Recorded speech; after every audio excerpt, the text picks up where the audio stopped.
nolabait karrera edo egin nituen bere garaian, lehenengoa izan zen, nire garaian zen asistente sozial. Gaur egun gizarte langintza da, baina nire garaian asistente sozial zen titulua.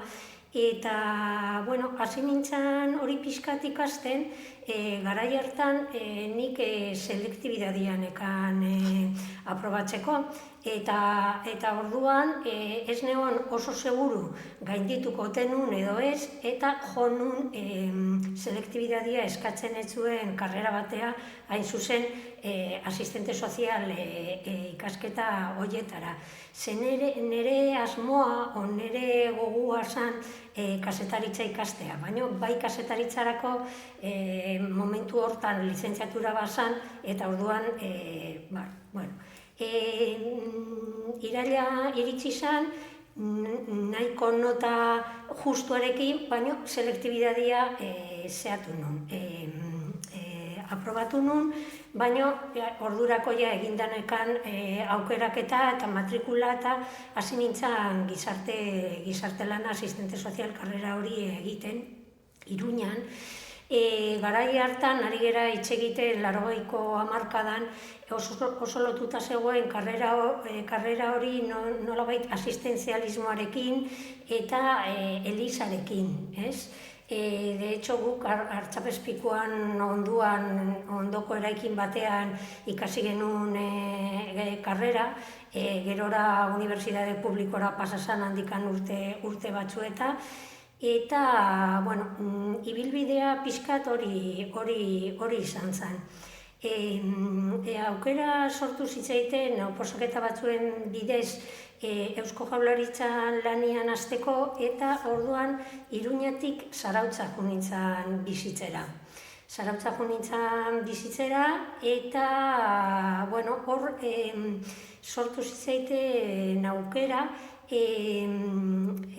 lehen osan 25 urte baino gehiago zeskan jendearentzat bazegoen aukera unibertsitatean, orduan banekan lagun bat hortan ari zana, eta bere asmoa zen kasetaritza egitea. Orduan, bueno, beak egin zuen akzesori, gaindituzun, eta matrikulatu zen kasetaritzan Leioan. Nik olatu hori aprobetxatuz, matrikulatu nintzen baita ere kasetaritzan, eta bueno, momentu hartan lizentziatura bat zan, eta bukatu nun karrera, naiz eta urte batzuk beranduago batzutan ametsa egiten nun, ez nuela gainditzen asignaturaren bat kolokan nekala.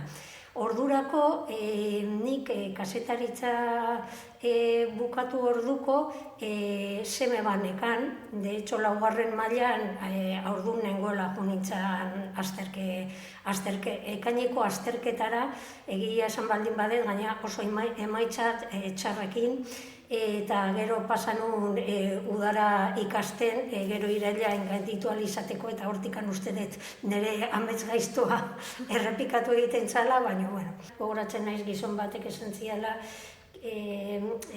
alduen egiten duena ez dago gehiago egitera behartuta, ez, nolabait, orduan zuk zure borontatez nolabait ematen baldin badezu zure jakintzak eta zure egoteko moduak dakan guztia, bueno, hori ere nolabait eskertu egiten da, ez? Gerora pasa nintzen ospitalera, gizarte laneko, bueno, gizarte langile gisa lan egitea, eta orduan banatuta genituen pixkat ospitaleko zerbitzuak. Ospitaleak baditu hainbat zerbitzu, traumatologia, neurologia, rehabilitazioa eta bar, eta gu ginen lankideen artean, ni iritsi nintzenean 87an, 3 ginen, baino 2 egiten genuen gizarte laneko lana. Horre 2019 arte egon nintzen, eta 2019an 6 gizarte langile ginen. Orduan, bueno, banaketa horrekin, zerbitzun banaketa horrekin, ni pasa naiz psikiatria zerbitzutik, rehabilitazio zerbitzutik, neurologia zerbitzutik, Niretzat oso aberatsa eta oso aberasgarria izan da, bai jendearekiko harremana, zuk ikusten dezunean nolabait zure lanak, zure lanbideak badakala persona bat laguntzea eta ematea, zuk dazkazun ezagutza horiek, persona hori ahalik eta hobekien moldatzeko beha dakan osasun arazoarekin edo bere familia dakan osasun arazoarekin, nik uste dut zentzu hortan esker honeko lanbidea dela. Eta gero beste aldetikan baita ere inguruekiko harremanak. Zerbitzuta juten zarenean oso desberdina da zerbitzu baten edo bestian lan egitea. Batian bazenekien 10etan kafia egiten zutela edo ostiraletan mediko baten amak bizkotxo bat prestatzen zula eta zu gonbidatuta zinela horretara, ez? Orduan, laneko giro hori oso ederra zan. Beste aldetikan zegoen nolabait erakundearen giroak, ez? Erakundeak pixkat organizazioa, ospitalak, nolabait gure lanaren helburua zan, arlo soziala nolabait aztertzea, baina jendia ez gelditzeko ospitalian arazo soziala zala medio, ez? Baizik eta arazo sozial hori identifikatzeko eta ahalik eta azkarren hortikan bideratzeko beste toki batea, ez? Ze hainbat medikuk askotan esaten ziguten, nik neria konponduta dakat, nigatikan altan dago, eta igual basan 93 urteko emakume bat, bakarrikan bizi zana, iktus batekin ezin zuna etxera bueltatu, ez? Orduan, berez ere gure lanaren beste puntu oso garrantzitsu bat zan koordinazioa oinarrizko gizarte zerbitzuekin, ez? Ze baliabideak eta eskatzeko hortikan bideratu egin behar genituen familiak eta bar, ez? Hori... Eta ikusten dezuz, zuk esan dezuna, ibilbidea izan dezu, bi lanbide bezala, ez? Ikasi dituzu, eta... Bai. Eta zu hasi zinenetik orain arte ikusten da arazo sozialak eta edo baitare lan egiteko aldaketak sumatu dituzu. Nik uste dut guri esker asko ikasi dutela arlo sozialetik bai medikuk eta bai erizainek eta aprobetxatu dutela nolabait. Ospitaleko eta nik ezagutu duten behintzat osasungintzako arlo soziala eta arlo medikoaren artean desoreka handia dago. Zan nahi dut, gu beti menpeko nolabait gea, ez? Naiz eta arazo sozial batek markatu persona baten egoera eta nolabait evoluzioa, baino ospitalak dazka bere zan nahi dut, epemugak, prozesu bakoitzak persona bat persona batek zenbat denbora egon behar du hor ospitale batean, aldaka buskatu behar baldin badu, orduan, hor, askotan, ez da erreza persona bati baliabide bat bilatzea ospitaletikan eman dezagun etxera ezin dula bueltatu edo aldula bueltatu, baino behar dira 10-15 egun danan ondo antolatzeko, ez? Orduan, ospitalian beti, orduan, zentzu hortan nik uste dut arlo soziala presentiago dagola, lan egiteko tresna gehiago dagola, baino elkar lan bada. Esan nahi dut, eta ez menpeko batena baizik eta bi arlo profesionalen arteko nolabait oreka bilatu behar duten zeak, ez? Asko hitz egiten da arlo soziosanitarioetaz, ez? Nolabait zubi bezala, baino arlo soziosanitarioetaz hitz egiten da 80 hamarkadatik eta oraindikan ez dago erbeste garatuta, ez? Apustua egiten da baita ere orain etxeak direla, ez? Baita ere baliabideak, ez? Baina etxe eta etxe bizitza guztiak ez dazkate prestazio berdinak, asensoria badaken, ez daken, en fin, pixkat hori. Eta gero, tokatuko zitzaizun baita hori, belaunaldi desberdinen arteko elkarlan hori sustatzea, ez? Gazteen artea eta esperientzia gehiago dutenen artean, ez? ze ikusten dezu zuk bezalako eskarmentoa daukazun pertsonak ze transmititu dezaiokezu gazte bati, ez? Eta gazteak ere zer erakusten dute, zer aportatzen duten, ez? Zure esperientziatik hori tokatuko zitzaizun. Nik uste dut, gaztek aportatzen dutela da freskura, lan egiteko gogoa. Baita ere esan behar dut, pixka perspektiba batekin begiratuta, iruditzen zait gure lana, gure eginkizuna ederra dela, baina aldi batean oso gogorra da. Ze denbora guztian ari zera lan egiten zaurgarritasunarekin, vulnerablea diren personekin, eta batzutan zuk ezin dezu persona horrek behar luken edo beharko lituzken gauza guztia konpondu, ez?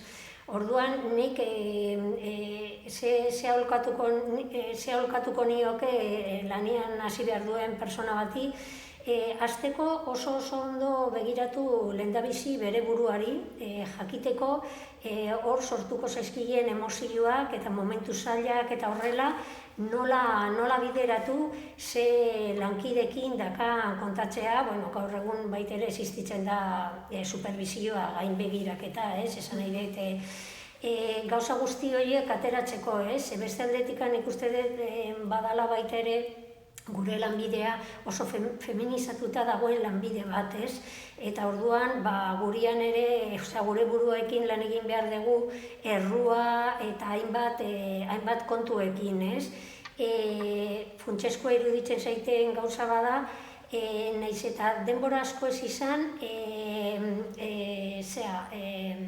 arreta eta entzute aktiboa ematea aurrean dakasun personari. Ze zuretzat igual izango da 11garrena eta historia nahiko berdintsua izango da, baina beti persona bakoitzentzako desberdina izango da eta zuk eman behar diozu entzute berezi hori persona horri, Eta zuk sumatzen duzu errelebo falta egon daitekenik lanbide honetan? Osakidetzan gertatzen da, administrazio publikoan oro har gertatzen dana, iritsi ahal izateko ordezkapenak egitera oposaketa bat. Orduan, oposaketek denbora pila bat eramaten dute, hasten direnetik bukatzen diren bitartean, orduan batzutan, eta gero jendia, gainditzen ez baldin badu ere oposaketa, gelditzen da lanpoltsetan, gerora lan egin ahal izateko. Baina, akaso, lanpoltsa batean deitzen dioten persona horri deitzen diotenerako, persona horrek ja badaka beste lan bat.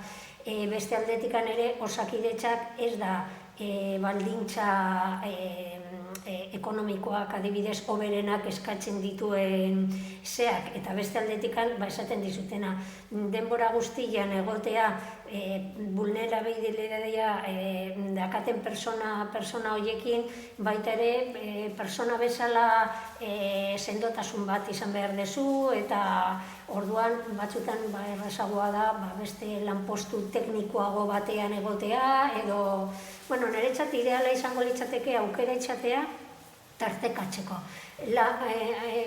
Arreta eman, eta gero zudakasun jakinduri edo jakintza guztia, hori nolabait, gurian ere esaten ziguten, oso gutxi idazten dezute, gero lan zientifikoak eta horregoteko, nahiz eta gaur egun tesiak eta ja pizkanak aztertzen dira, baina beti nolabait eman diogu denbora ekintzari, baina behar da baita ere hausnartu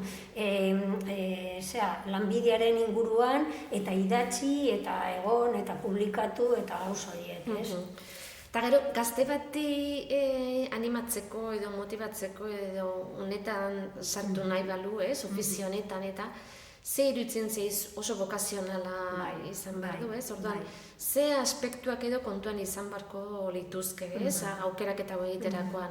Bai ikasketatan, baina bai baita ere gero lan mundura begira baita ere, Bai, ikasketetan nik uste dut ikasketa prozesua polita dela, anitza dela, baina gero errealitatearekin egiten dezu topo, eta errealitatea ez da hain koloretakoa, askotan da grisa, batzutan da beltza, eta beste batzutan da txurila, Orduan, bueno, gaur egun ere, igual ez da nire garaian bezala, ez? Ikasten genuen karrera bat, eta hasten baldin baginean lan hortan, ibilbide osoa egiten genuen hor, ez? Gaur egun aukera dazkazu urte batzuk emateko toki batean, aukera dakazu baita ere gero agian unibertsitatean tesia segi ikasten, unibertsitatean sartu irakasle gisa, esan nahi dut orduan, jakitea topo egin behar dezula gizartean askotan ikusi nahi ez ditugun arazoekin edo arazoak dazkan personekin eta horiekin lan egin behar dela eta ez gaudela bakarrik, baizik eta erakunde batzuetan gaude, nun erakunde horiek eskatu egiten dizkigute nolabait emaitza batzuk ere, ez? Orduan, oreka bilatzea hortan, ez? Baina, bueno, esaten dizutena, ez da pentsatzea bizitza, ez dakit orain zenbat urte arte lan egin behar. Azte jendia, baina baizik eta, bueno, hori ikasi dut, urte batzuk emango dut hemen, probatu egingo diot baita ere nire buruari, hor ikusten deten nire burua, gai ikusten naizen hor, eta batzutan salto egin behar baldin badet eta aldatu, ez da zer gertatzen. Dana aberastu egiten gaitu, persona bezala, ez, gizaki bezala, eta orduan... Bai, oso. Eta zuri pertsonalki, ofizio lan honek, ze onurak edo ze alderdi onak eman dizkizu, ez? Osa, nola ikusten dezu, zuk esan dezun moduan, ez? Ibilbide bat, profesionalki baita ere lanpostu desberdinetan, lankide desberdinak izan dituzu. Bueno, hasteko humila izateko aukera eman dit, ez?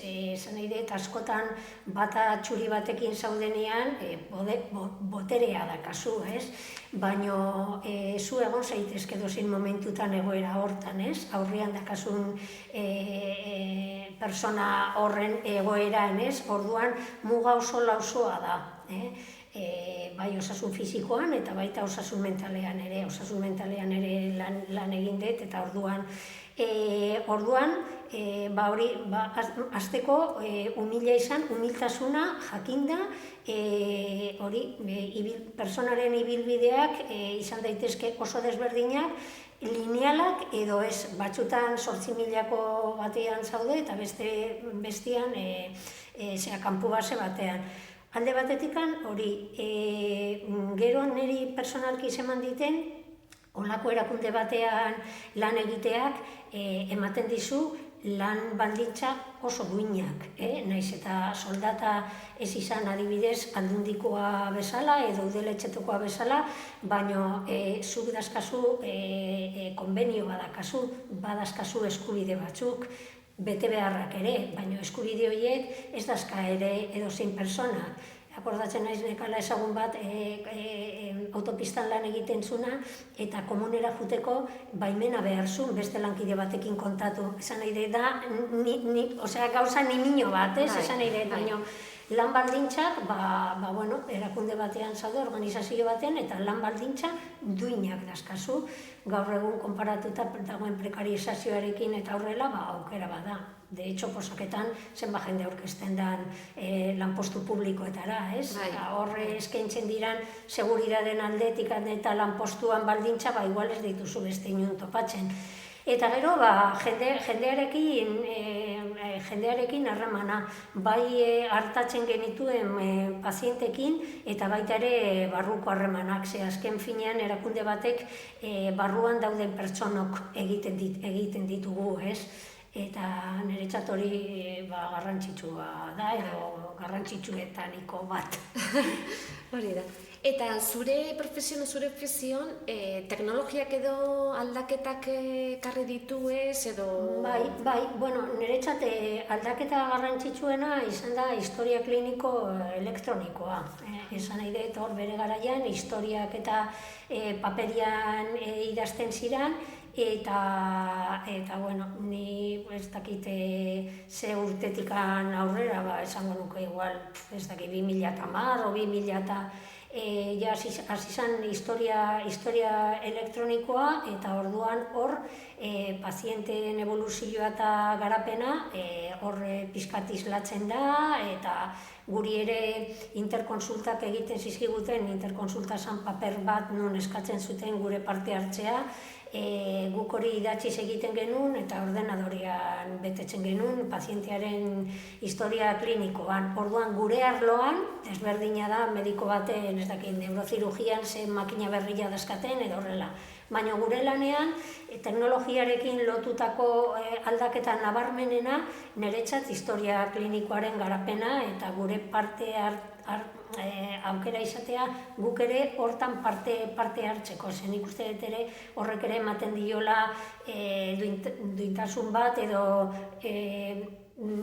hor egoteko beste modu bat. Ez da bakarrikan zuk personekin hitz egiten desuna, pazientekin edo medikoei trasladatzen diozuna, baizik eta zuk ere historia kliniko hortan, azken finean da dokumento esan nahi den legal bat, horre islatzen desuna paziente horren egoera, eta nik uste dut horrek beak ere garrantzia ematen diola arlo sozialari eta gizarte laneko arloari. Eta esan dezunez hori, zure lanbidea oso garrantzi handia dauka, talde lana beste profesionalkin, koordinazio lana hori egitea, osea horre garrantzia dauka, orduan horre ere jakin behar da, relazio horiek sortzen. Horre ere bai, ze gu baitere ginen, gu gizarte langileok, ospitaleko gizarte langileok, baginan ospitaleko beste talde handi batean nun medikuak eta erizainak ere bazeuden. Orduan hor, gu iotzen ginen, esaten dut iotzen, porque gu beko pisuan ginen, juten ginenean persona bat ikustea, interkonsulta hori iristen zanean, hor ikusten zan ze profesionalaren beharra zegoen. Batzutan, bakarrikan juten ginen gizarte langileak, baina beste batzutan juten ginen medikuekin eta erizainekin. Gure ekipoko mediku eta erizainekin, hor danak zerbitzu berean ginen. Eta orduan horren arabera, aztertzen ziren bai ikuspuntu medikotik, gero ere izantza ikuspuntutik, ze beharra zeskan, okurak, en fin, eta guria. Eta hor erabakitzen zen pixkat, ze aukera genituen, paziente hori bideratzeko beste toki batera edo horrela. Osea, elkarlana azten zen gure zerbitzu berean, azten zen elkarlan hori gure taldean beste profesional batzuekin batera egiten genuelako lan.